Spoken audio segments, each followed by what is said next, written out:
Merrimack TV is committed to our community. From gavel-to-gavel coverage of town and school board meetings to updates on town services and projects, we aim to keep you connected. Good morning, I'm Kyle Fox, Public Works Director for the town of Merrimack. Hi, I'm Diane Trippett. I'm the town clerk tax collector for the town of Merrimack. I'm Captain Matt Tarleton with the Merrimack, New Hampshire Police Department. And keep the public informed of every motion. All those in favor signify by saying aye. Aye. And many moments, so you can be confident that we're here for you. Thanks for watching. Stay connected. Follow Merrimack TV on Facebook.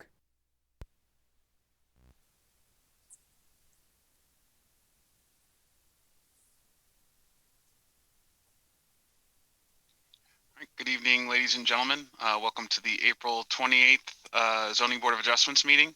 Our next scheduled meeting is May 26th, 2021 at 7 o'clock. Before we get started, I do have a script to read in. So as chair of the Merrimack Zoning Board of Adjustment, due to the COVID-19 crisis and in accordance with Governor Sununu's Emergency Order Number 12, pursuant to Executive Order 2020-04, this board is authorized to meet electronically. Please note that there is no physical location to observe and listen contemporaneously to the meeting, which was authorized pursuant to the governor's emergency order. However, in accordance with the emergency order, this is to confirm that we are A, providing public access to the meeting by telephone, with additional access possibilities by video or other electronic means. We are utilizing the Zoom platform for this electronic meeting. All members of the board have the ability to communicate contemporaneously during this meeting through the Zoom platform, and the public has access to contemporaneously listen in and, if necessary, participate in this meeting through dialing either of the following phone numbers: 1-312-626-6799 or 1-929-205-6099.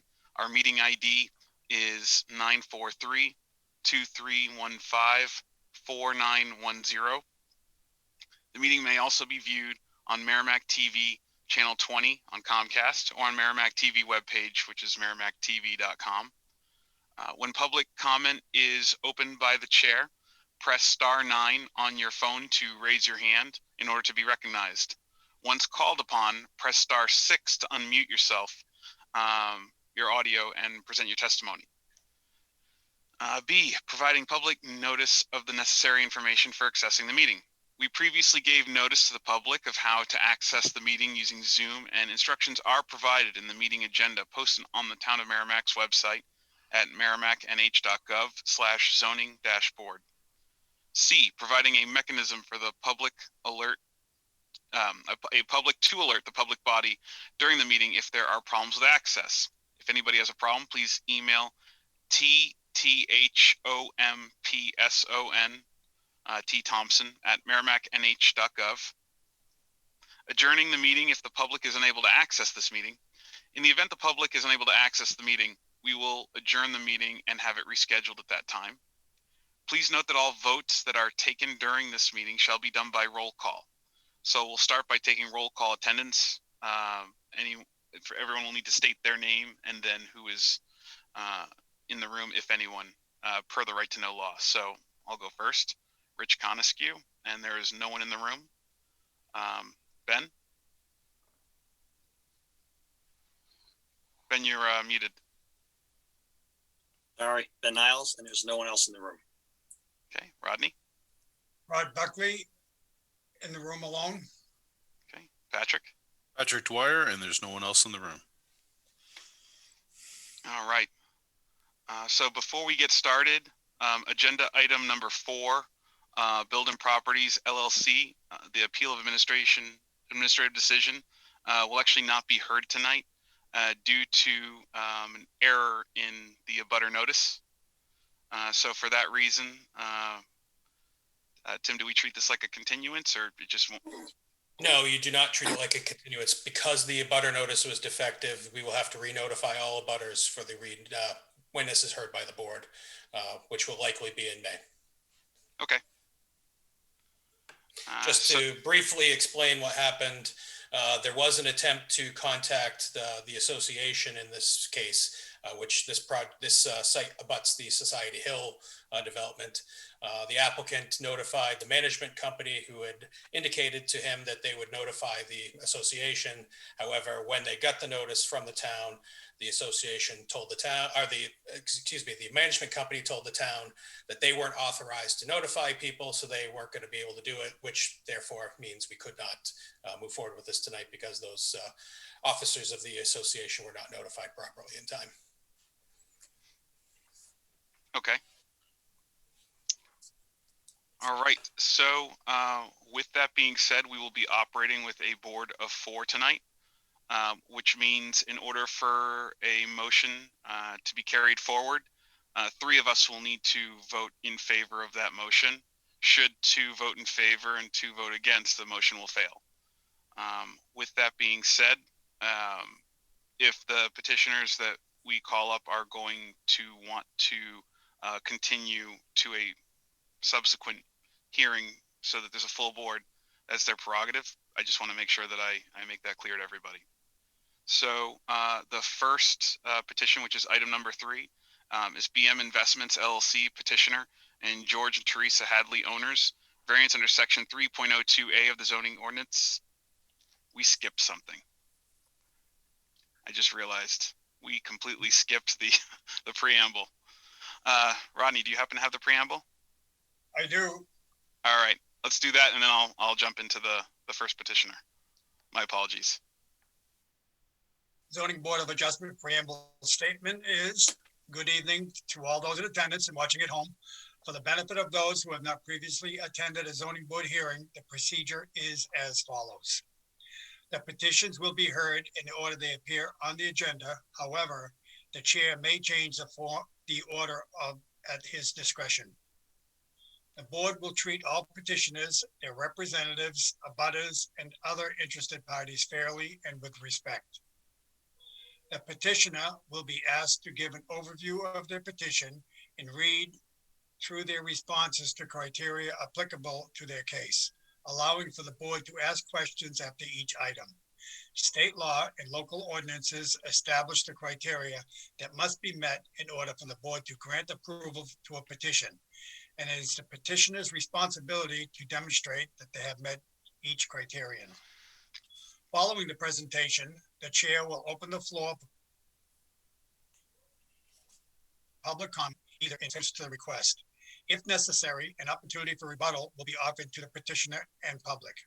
However, discussion will not be allowed to devolve into back and forth arguments. All comments made shall be directed towards the chair. Should a question be asked, the chair will pose the question to the petitioner. Afterward, the chair will close the public hearing and the board will deliberate and vote on the petition. At this time, please silence all mobile devices. All right, thank you, Rodney.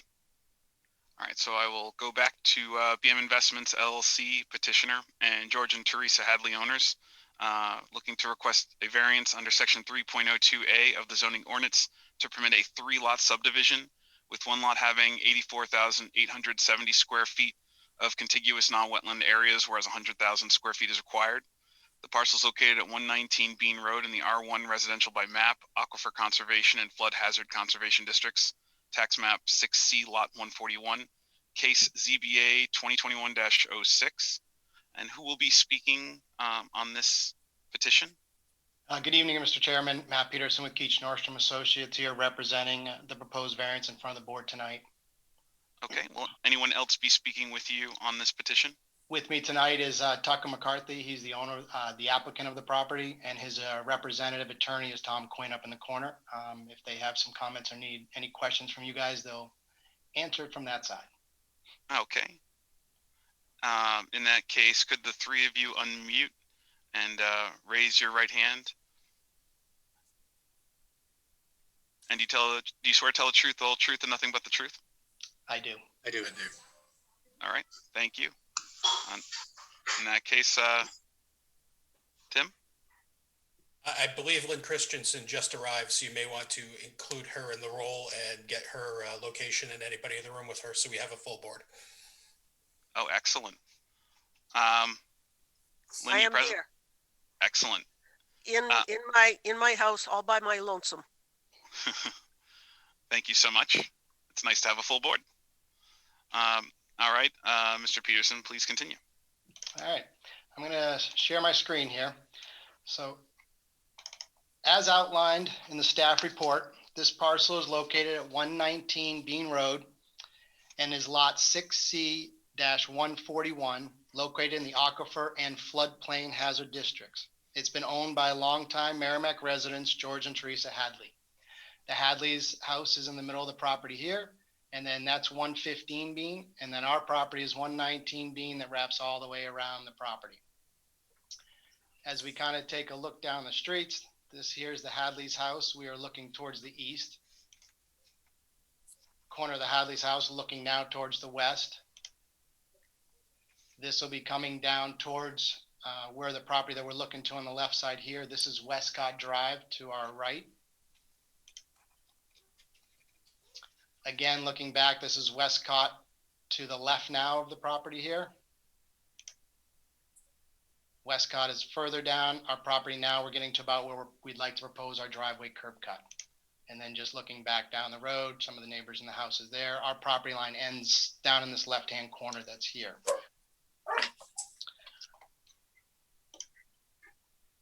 The subdivision plan that we submitted, the exhibit plan that we submitted to you, outlines the total parcel, which is outlined here in purple. The applicant would like to propose a 3-lot subdivision on this property. However, currently the majority of the property is located within the floodplain. This line that's up in this corner here is the floodplain line, kind of makes its way up and goes across the street. There's floodplain on some of the land that's up in this location here. And then the other floodplain picks up down in here, and we have dry land right in this location here. So currently this area here and a very small little area right here is what's outside of the floodplain for this overall parcel. It's pretty clear that, you know, with the buildable area up in this side here, this wetland here subdivides the parcel, and we are unable to get contiguous of the 100,000 square feet. One of the statements that the board member chairman brought up earlier that we were asking for, we had approximately 84,000 square feet when we submitted this application. I had not allocated the correct frontage for this second lot in here. So between the submittal and coming in front of the board here tonight, I worked with Robert Price at the staff, and we made slight modifications to the plan so that we had the correct frontage on this and the area that we need for both of these 2 lots. So there's no variances on those 2 lots. And now the third lot, what we ended up losing was this little contiguous area right up in here. So right now we have approximately 80,000 square feet of contiguous. The actual number is 80,417, but I would say approximate 80,000 square feet of contiguous upland on the property. The other 2 lots that we'd like to propose, and again, this would be planning board, but just wanted reference for the zoning board here, is that lot 141-1 would have about 2.64 acres. And then the remaining lot left in the corner here would have about 4.645 acres. And again, these have the contiguous of 137,000 square feet and 100,000 square feet of contiguous. So both of those lots meet the criteria for the contiguous. What the applicant would like to propose, if the variance was granted, would be able to construct a single family home on this lot. Again, this is basically the only buildable land at this current time. My client came across the Hadleys, as I think you're seeing a lot of longtime residents in Merrimack see a lot of developers coming in and making money, and they've kind of sat by the wayside for years and years. They now need some cash to continue to live, and this is an option that they have. So they've talked to Tucker and got an agreement with him to move this forward. And what they'd like to do is basically try to sell off some land. One of the things that I talked to Tucker when he brought it to us, even though these other 2 parcels are currently unbuildable, I don't know if most of the board members will know, but the bridge at Babusick Brook, just kind of east of us here, was replaced a few years back. Our belief from the engineering is that substantially changed the floodplain requirements in this area. You'll notice that we have quite an embankment on Babusick Brook here. So we believe that when we go through the actual process of the floodplain and changing the map, that those lots will become buildable at some point. However, I have spoken to staff too, if they did not become buildable at some point, one of the things that we are seeing a lot of right now is, purchase of different properties for, say, somebody wants to impact the wetlands in a different location in town. They could supplement with the potential to buy some property other places, even if they are not buildable. So again, what we're trying to do is create some value for the owners that have been there for a while by creating a subdivision here.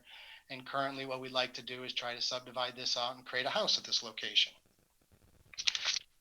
What I'd like to do is just kind of go through the criteria with you guys on this here. I think they're pretty short and we're the only one on the agenda. Mr. Chairman, would you like me to just go through all 5 or do you want me to stop after each one?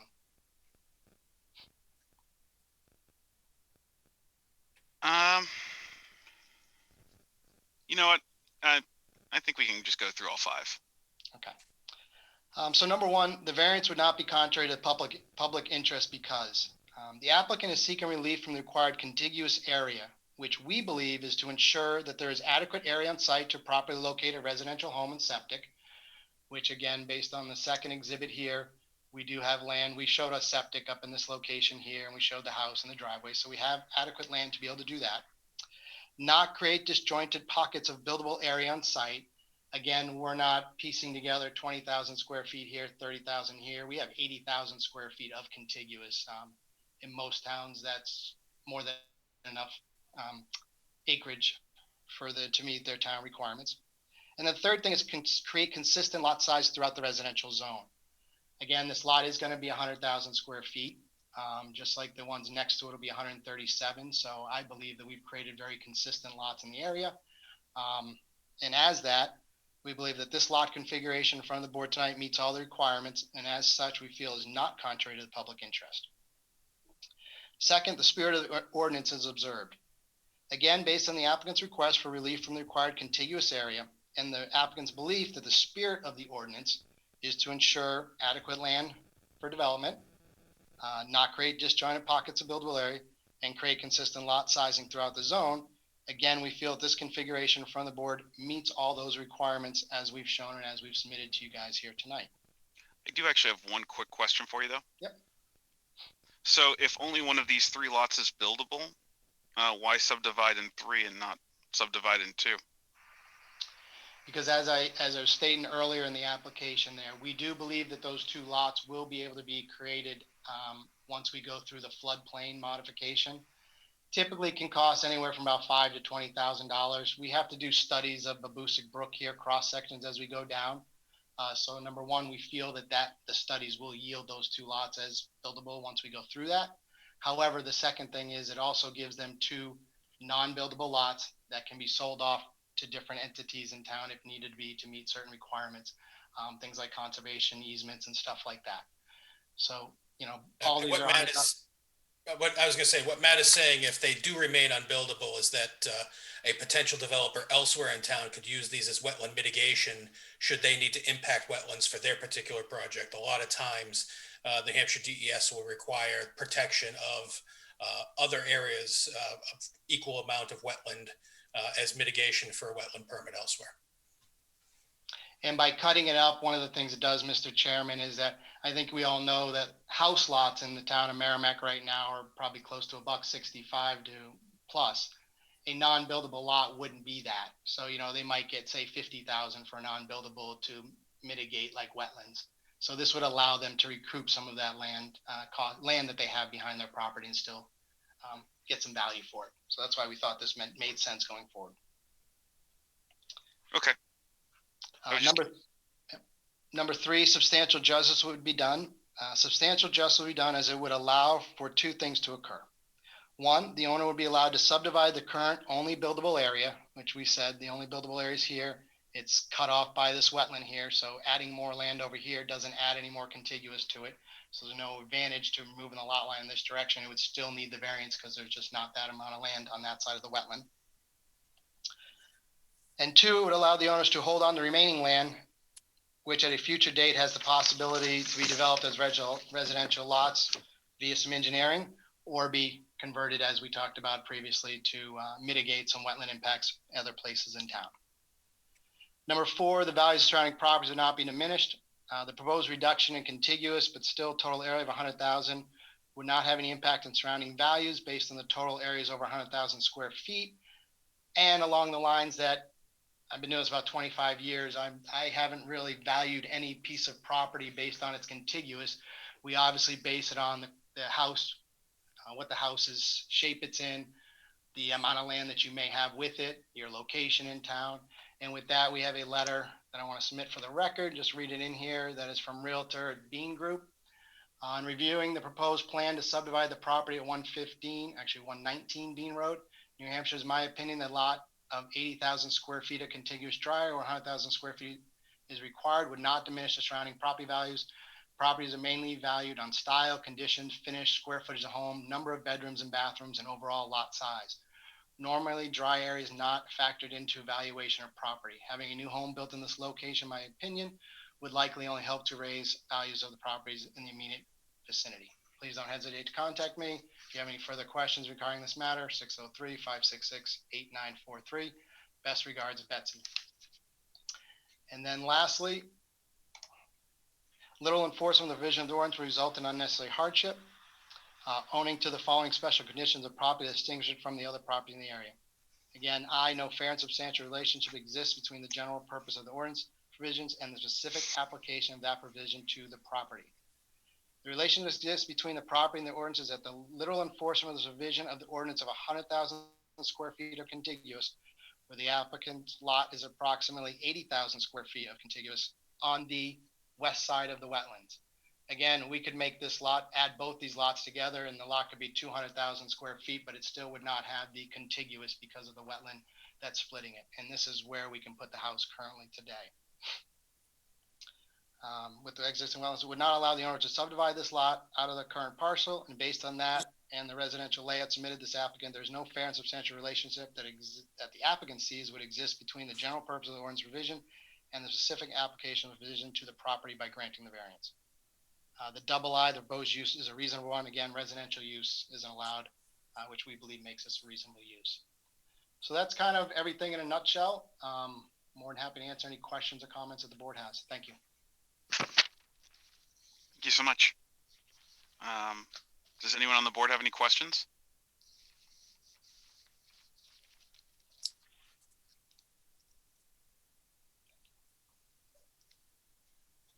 Hi, hello?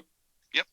Mr. Chairman, I have a question, but I'm not sure if I should ask it now or should be asked of the butter that is objecting, or both address it. So yeah, I'm gonna address that. The abutter notice. I'm sorry. The letter from one of the abutters when we open the public portion. But yeah, any questions you have, please feel free. Okay, so the question I have relates to the lot in the wetlands and the statement that, you know, there is, let's see.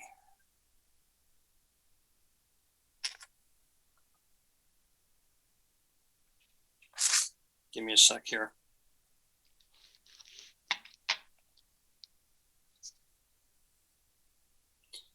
Okay, it says under item 2 that there's adequate area on site to properly located residential home and septic. So how do you determine that the site with the location of well and septic is adequate?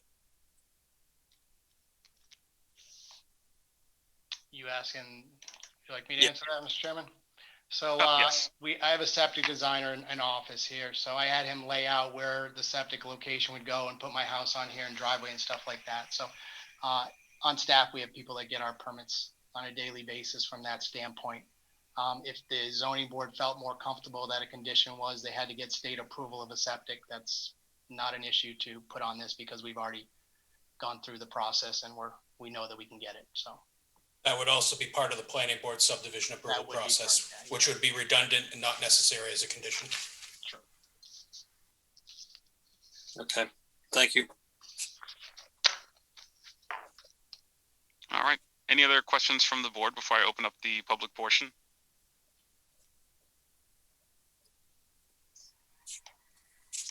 All right. I'll go ahead and open the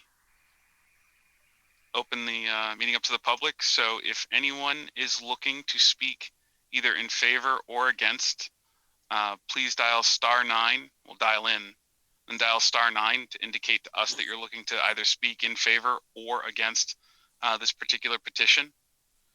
And I'm going to give it a minute. And while I'm waiting, I'm going to go ahead and read in the notice we got. This reads, "Good day. We are Chris and Adriana Mendez of 101 Bean Road in Merrimack, New Hampshire, 03054.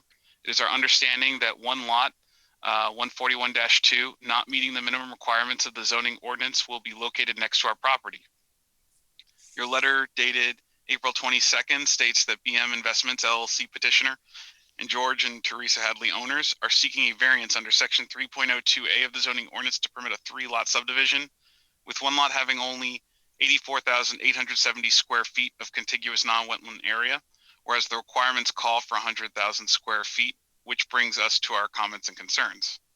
We are in opposition of granting approval of this variance as we are concerned about the potential damage to our underground water supply. In addition, the proposed development is located in aquifer conservation and flood hazard conservation districts. As I read, the purpose and regulations of the Aquifer Conservation District exist to protect, preserve, and maintain the existing potential groundwater supply, which will be severely impacted if this variance is granted. In addition to underground water and protection of natural resources, we are concerned about the potential impact this will have to wildlife animals whose habitat will be disrupted by all the construction.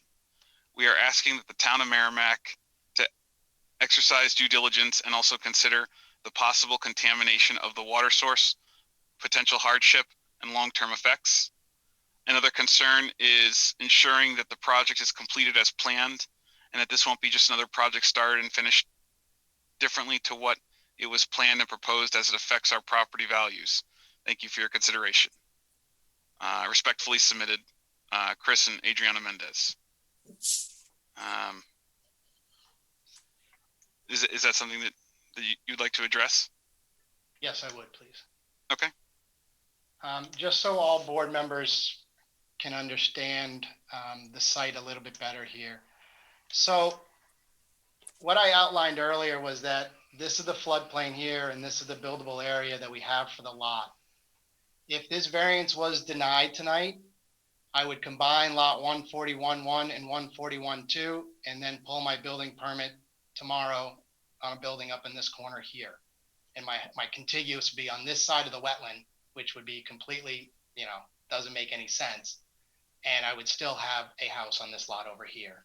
So yes, the Mendez are in this location here, but this is where the house, we are going to propose it to go one way or the other with whichever way the lots go on this here. As far as the septic and the water, we have water out in the road. I think most of us know when we pull the water into our house, that water then goes into the septic, gets filtrated through and ends up back in the groundwater that's there. So there's really not a net loss when you do a residential house in New Hampshire, usually when they're on septics, because you're putting the stuff back in the ground and it's making its way through the filter fabric and cleaning it back down. So it's a standard residential house, meeting all the requirements that we'd have to go through with DES for the septic and the subdivision and all that kind of stuff there.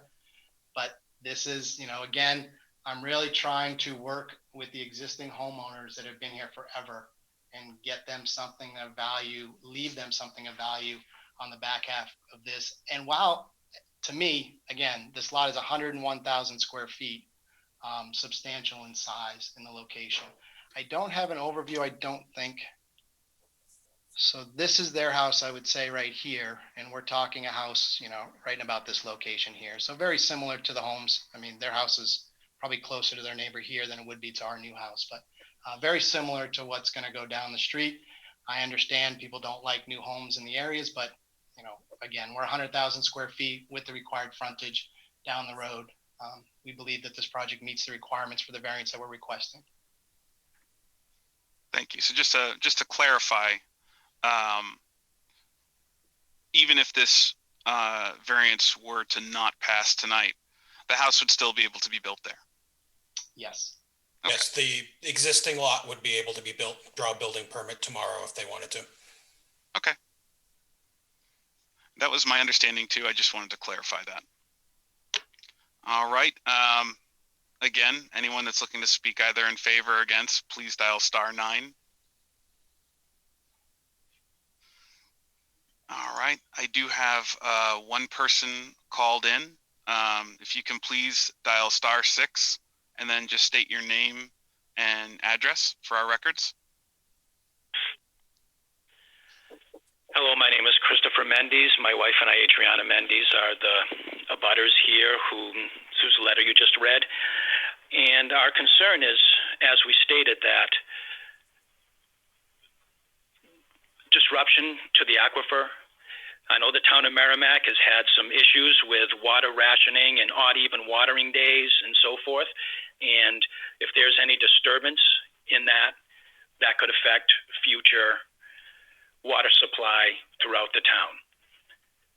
At the back end of our property, at the other end, our neighbors had some well test pits done a few years back. There's a couple 3 12-inch pipes over there where they drilled some water tests and so forth to see about putting in a pump station over there. And if that is built, if the house is built there, what is there to ensure that during construction and so forth that does not affect the future water supply?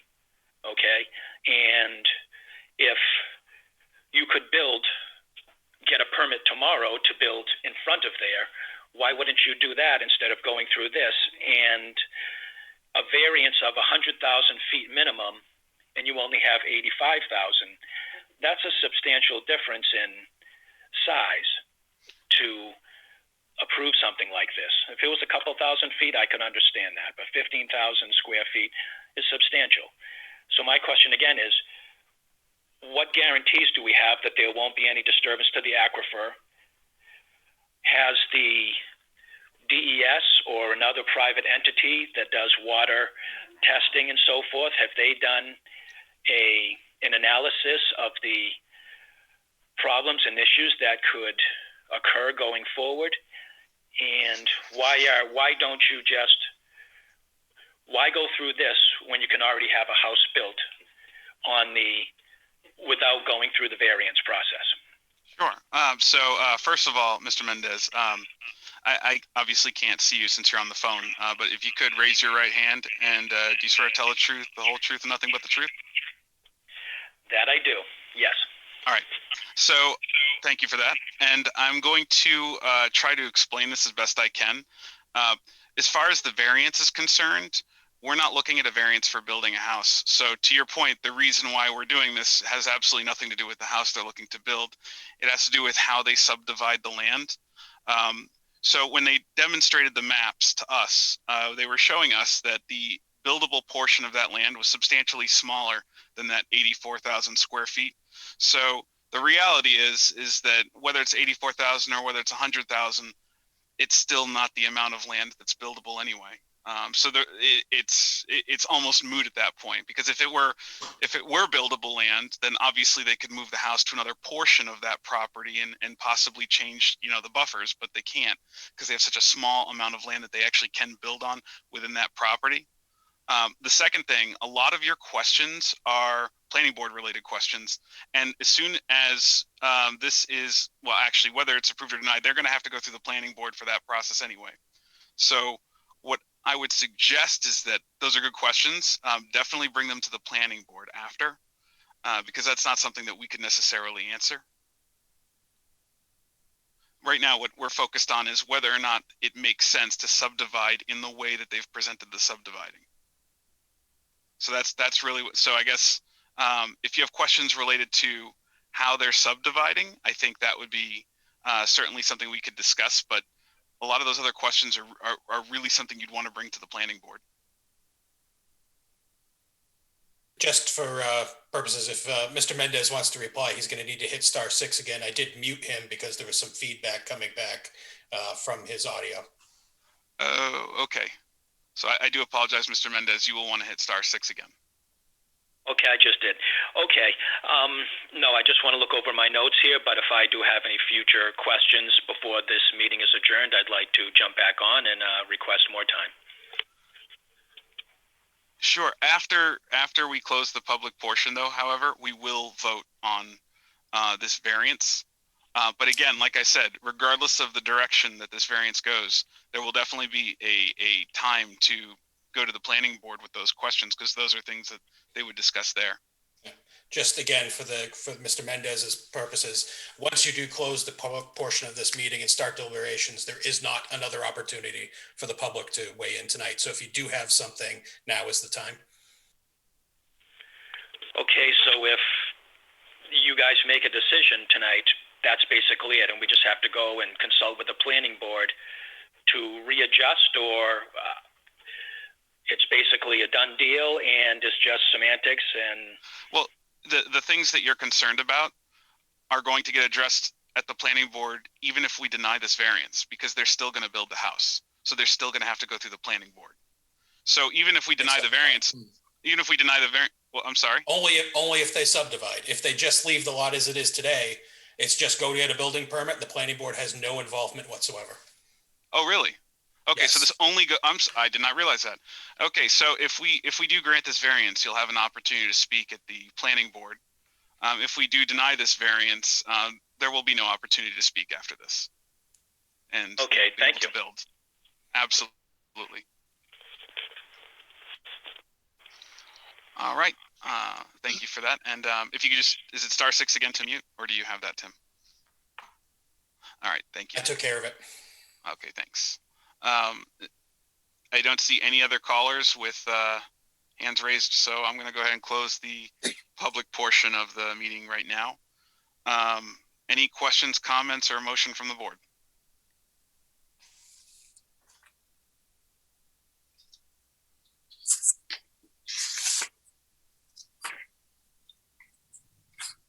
Okay. May I please have a motion from the board? I'd like to make a motion that we grant BM Investments LLC, the petitioner, and George and Teresa Hadley, the owners, variance under section 3.02A of the zoning ordinance to permit a 3-lot subdivision with one lot having, please correct me, I think it was 80,000. 80,417. When one lot having 80,417 square feet of contiguous non-wetland area, whereas 100,000 square feet is required.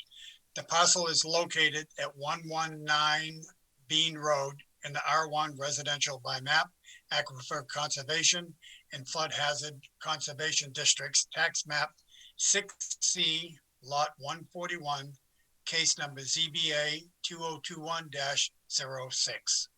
With the condition that the petitioner obtain final subdivision approval from the planning board? Yes. Thank you. The petitioner shall obtain final subdivisions approval from the planning board for the proposed 3 sublot divisions. Do I hear a second? Second. Okay. Motion made to grant the petition by Rodney, seconded by Ben. Rodney, are you in favor? Yes, I am. Ben, are you in favor? I'm in favor. Lynn is in favor. Patrick, are you in favor? Yes. And I'm in favor. Is that everybody? So, okay, so 5-0-0. The motion passes. And as always, there's that 30-day appeal window. So other than that, you guys are good from us, so good luck. Thank you for your time, everybody, and have a great night. Thanks, you as well. You too. Thank you very much.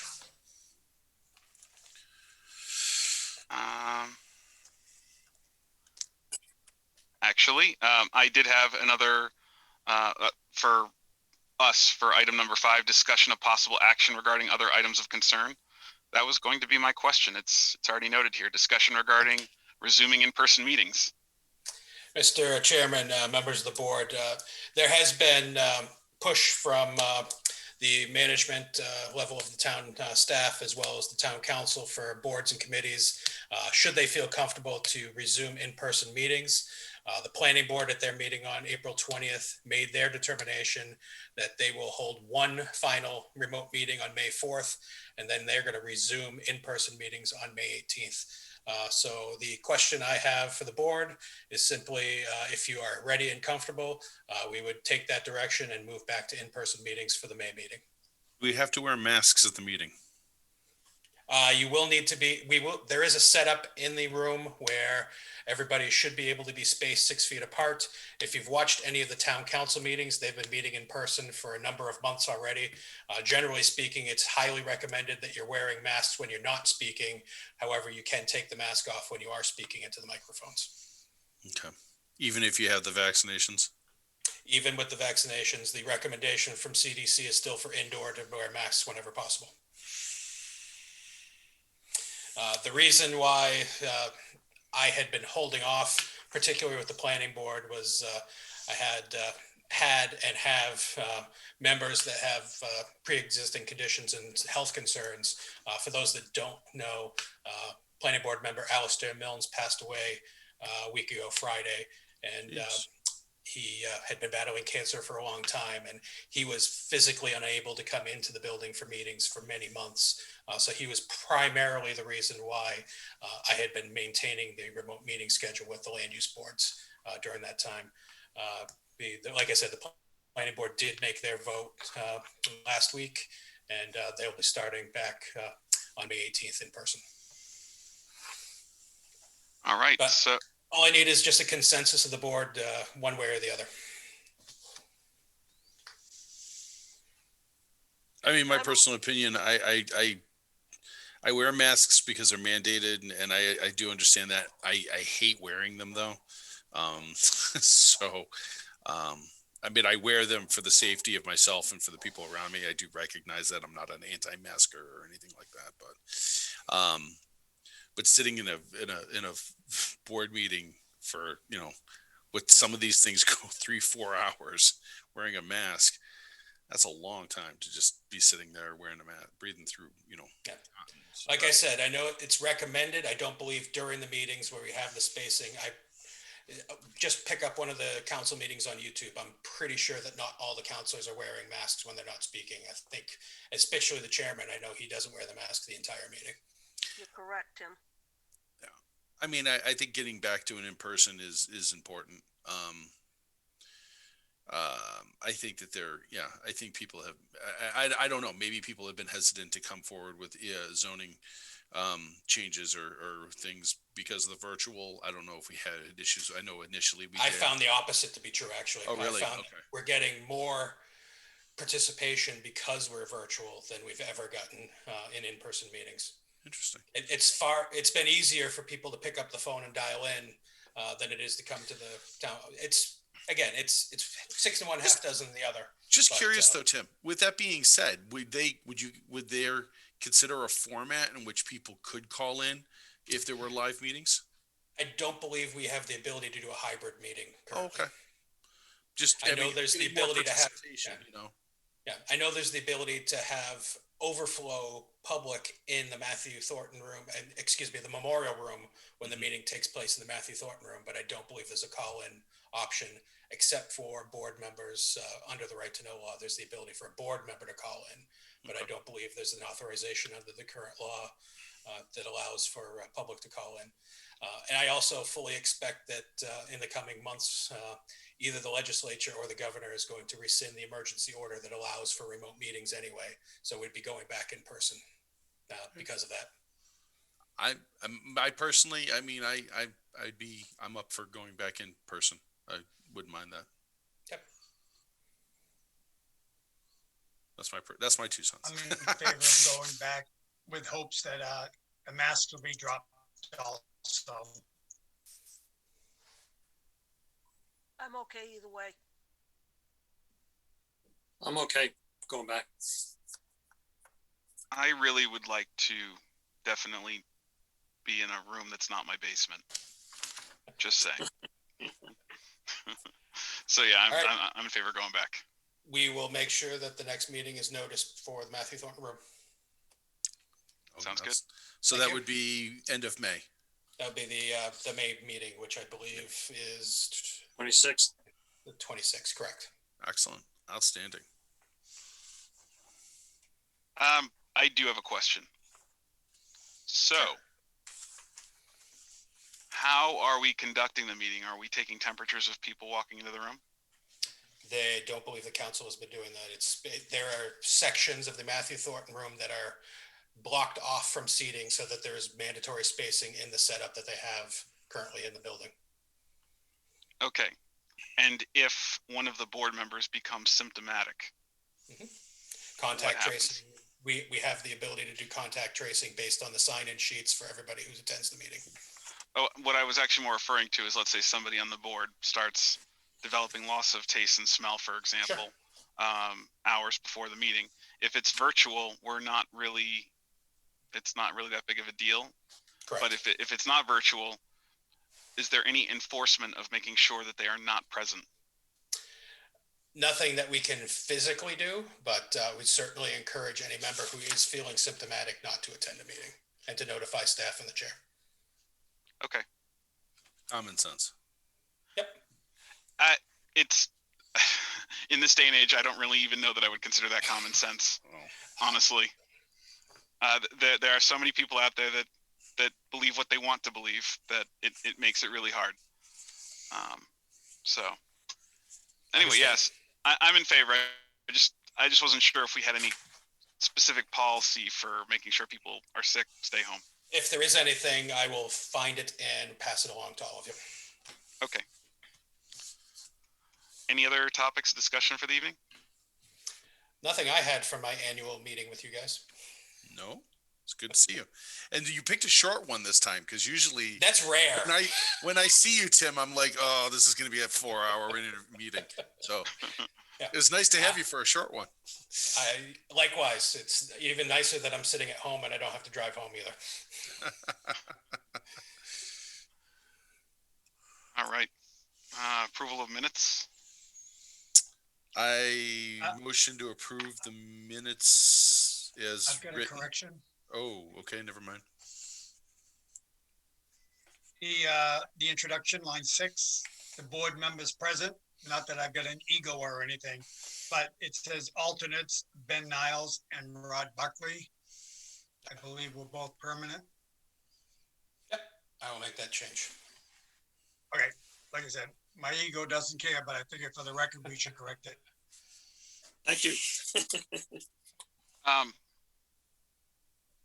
I'm not sure have we seen Drew in any recent meetings?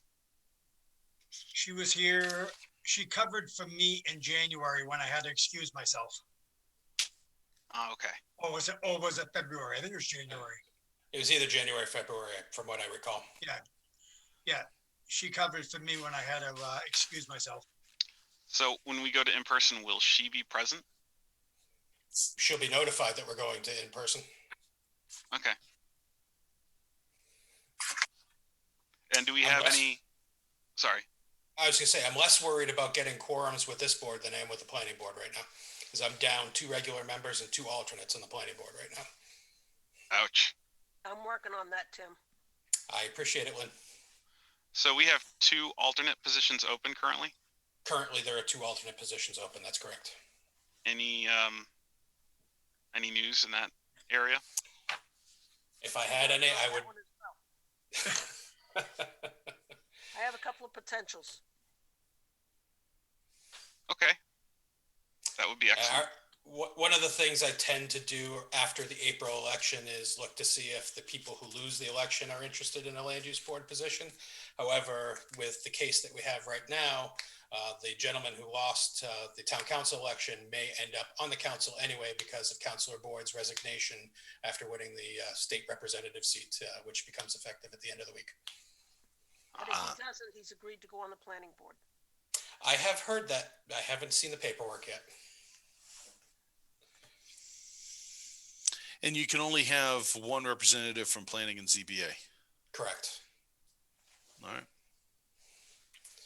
All right, so I have right now, going back to the minutes, I have Patrick with the motion to approve the minutes. I'm going to say Rod seconded with the correction. Yes. So Patrick in favor? Yes. Rod in favor? Yes. Ben, are you in favor? Yes. Lynn, are you in favor? Yes. I'm in favor. So So it then passes. motion to adjourn and we wrap this up before 8. Second.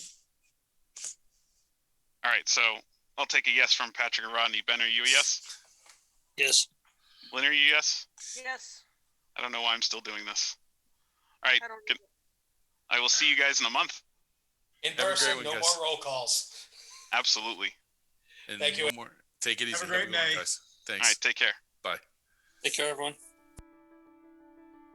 Merrimack TV is committed to our community. From gavel-to-gavel coverage of town and school board meetings to updates on town services and projects, we aim to keep you connected. Good morning. I'm Kyle Fox, Public Works Director for the town of Merrimack. Hi, I'm Diane Trippett. I'm the town clerk tax collector for the town of Merrimack. I'm Captain Matt Tarleton with the Merrimack, New Hampshire Police Department. And keep the public informed of every motion All those in favor signify by saying aye. Aye. and many moments, so you can be confident that we're here for you. Thanks for watching. Stay connected. Follow Merrimack TV on Facebook.